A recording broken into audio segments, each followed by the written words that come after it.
Lights, camera, and action.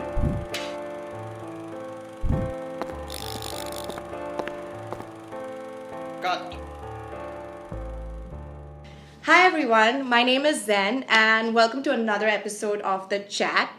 I am particularly excited for this episode because one of my favorite personalities is on it. She has worked for ZTV, she's worked with Hotstar, she's interviewed Jay Sean. I mean, come on.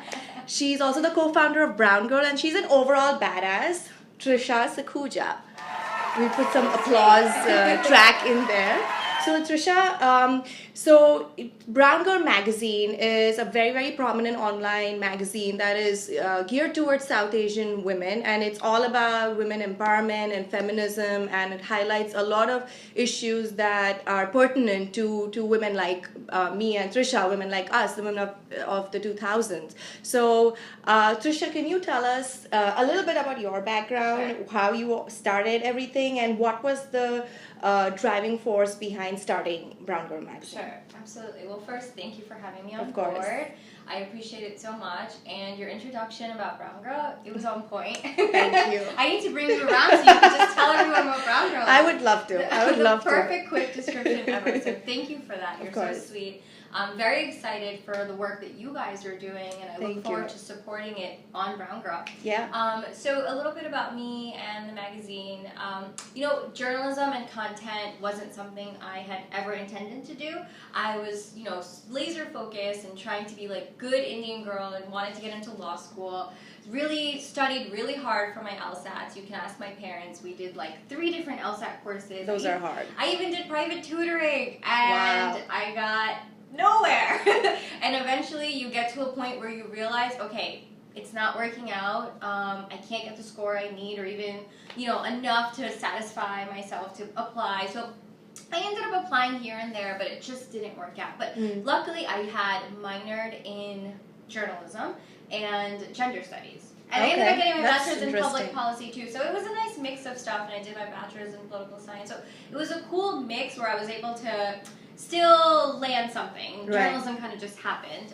So I found Brown Girl in 2010. I was a sophomore in college, so a while ago now. But Aditi Mehta, she is the founder of the magazine, and she started in 2008 while she was also in college in Texas. And, from there, it just organically began for her. I think she had like 5 or 10 of her friends from college just started writing, blogging. One of our first bloggers actually from Texas was Deepika Mataya. Let's look at where she is now. Right. So it's pretty awesome, the kind of like OG crew that we have at Brown Girl. All the girls are doing really awesome stuff, Aditi herself. Yeah. And so,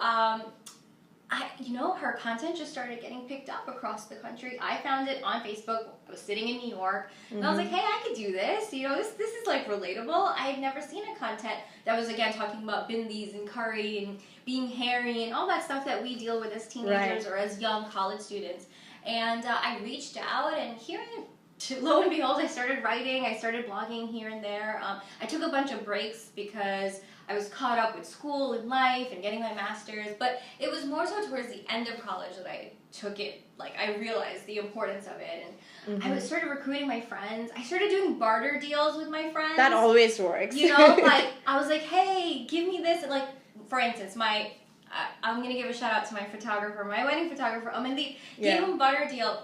He did my first photo shoot ever, and I was like, listen, I'll write a story about you on Brown Girl. Right. And now Amandeep is like a huge, huge deal. So it's just funny how like little tiny things that you do when you're younger in your college, and they end up manifesting themselves into what it is today. Right. So Brown Girl for me, honestly, it's been a very organic experience. I've just been shooting bullets in thin air, and it's been working out, Just even the general idea of recruiting girls in New York. When I first started, it was just me and Sneha, who's still on board, Sneha Good.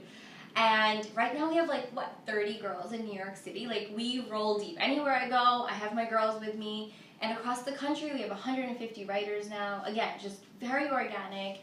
And it's been a beautiful growth, beautiful journey. Yeah, it sounds amazing. I'm about to complete, I think, pretty much 7 years now. Wow.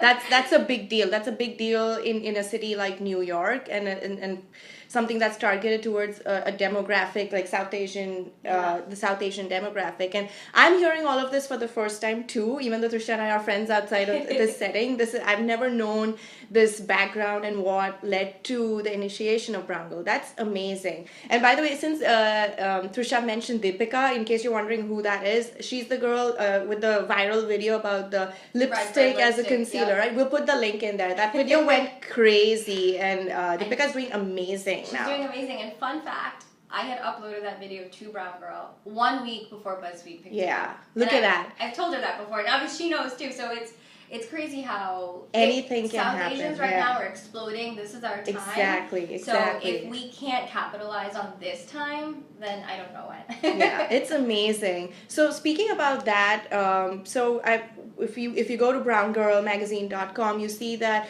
they collaborate with like a diaspora. Like there's Instagram influencers, there's dancers, singers, all kinds of people. I would say mainly doing, I hate to say unconventional, but in the South Asian community, it's a little unconventional to go into that professional area.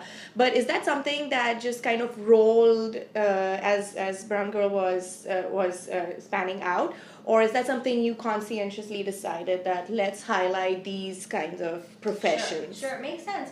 I think we just can't help it, right? Like more of us are entering unconventional fields. Yeah. And of course we've highlighted a great number of physicians and engineers, and of course we've interviewed our attorneys, and we still want to continue doing that. But the funny thing is, more often than not, they all have side hustles. Yeah. So that's what we're actually highlighting. Right. You know, so for instance, like last week, I was just with a makeup artist who was doing my makeup, Preeti. She's beautiful, and she does great stuff. And so she's a physician.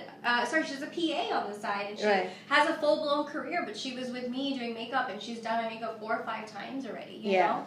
Or, I mean, there's so many instances like that. You know, I was just speaking to an attorney a few days ago who was starting his own clothing and apparel line. So, yeah, he's an attorney, but we're not talking about that at all. So I think it's just pretty awesome that more often than not, again, very organically, the people that we're speaking to and interacting with and collaborating with, they're all professionals, and they've all followed the traditional South Asian career. Exactly. They all ventured into some sort of a side gig or a hustle, you know, and that's how it is now. That is so, that is so New York, right? To have a side, everyone has like a side hustle going on in New York.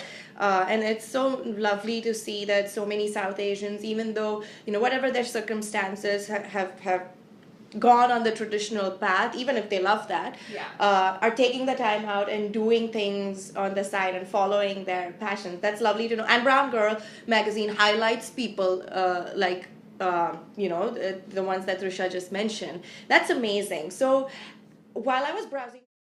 Hey guys, thank you so much for watching the first part of the chat with Trisha Sakhuja. If you want to see the second part, which I think you should, then click here. And if you like the video, then please like, share, and subscribe to JokerFace Entertainment. You should listen to her.